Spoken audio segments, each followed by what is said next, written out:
छत्रपती शिवाजी महाराजांच्या पदस्पर्शाने पावन झालेल्या या भूमीत मला शिवरायांविषयी माझे मनोगत व्यक्त करण्याची संधी दिली त्याबद्दल कोण होणार महाराष्ट्राचा महावक्ता या पूर्ण टीमचे आयोजकांचे मनापासून आभार मानते।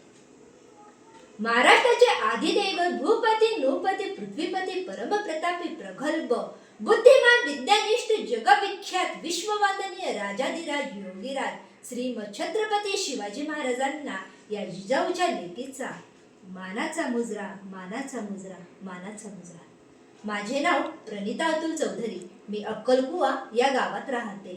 मी आज आपल्यासमोर उभी आहे अशा एका महामानवाबद्दल बोलण्यासाठी ज्याचे नाव घेताच छाती अभिमानाने फुलते। स्वराज्याचे संस्थापक, हिंदवी स्वराज्याचे शिल्पकार छत्रपती शिवाजी महाराज। महाराज म्हणजे केवळ इतिहास नाही तर ते म्हणजे प्रेरणा, ध्येय, नीती आणि स्वाभिमानाचा जिवंत विचार। ते केवळ एक राजा नव्हते तर ते स्वराज्याचे श्वास, जनतेचा विश्वास आणि मराठी अस्मितेचे सिंहगर्जना करणारा आवाज। न भूतो न भविष्यती असा राजा झाला, न भूतो न भविष्यती असा राजा झाला। मातीच्या कणाकणात ज्याने स्वराज्य केले, सिंहासन नव्हे तर जनतेचे हृदय जिंकले, सिंहासन नव्हे तर जनतेचे हृदय जिंकले। तो शिवबा इतिहासाचा अभिमान ठरला, अभिमान ठरला, अभिमान ठरला। शिवाजी महाराजांचा जन्म अशा काळात झाला जेव्हा अन्याय, अत्याचार, गुलामगिरीचे सावट पूर्ण देशावर पसरलेले होते। पण त्या अंधारात एक तेजस्वी सूर्य उगवला, शिवबा। आईच्या संस्कारात जिजाऊ मातेने दिलेले संस्कार, राजमाता म्हणून नाही तर राष्ट्रमातेप्रमाणे घडवलेले नेतृत्व आणि दादाजी कोंडदेव यांनी दिलेले शिक्षण, यातून घडला एक आदर्श राजा।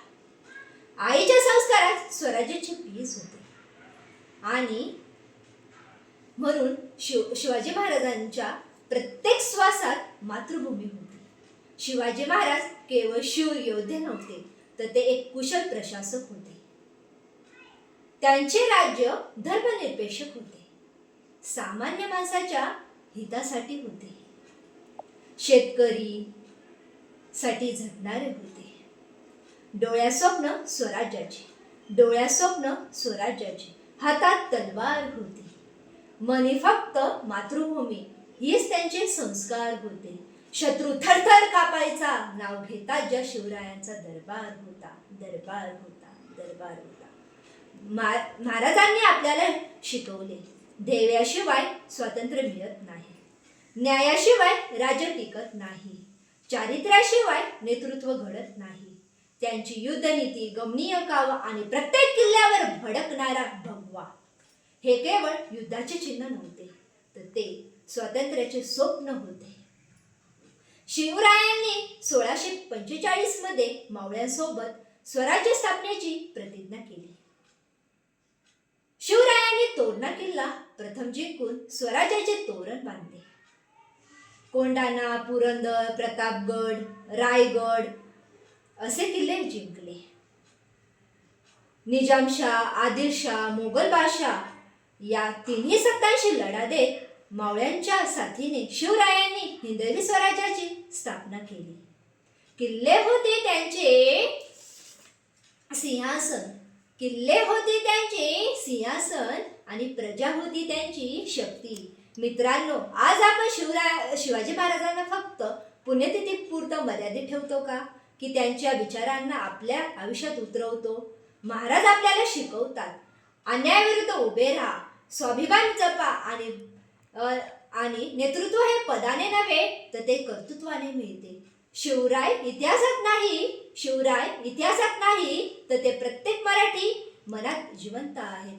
आजच्या तरुणांनी जर शिवाजी महाराजांचे ध्येय, त्यांची शिस्त आणि राष्ट्रभक्ती अंगारली तर भारताला एक सुवर्णकाळ लाभेल, नक्कीच लाभेल, नक्कीच लाभेल।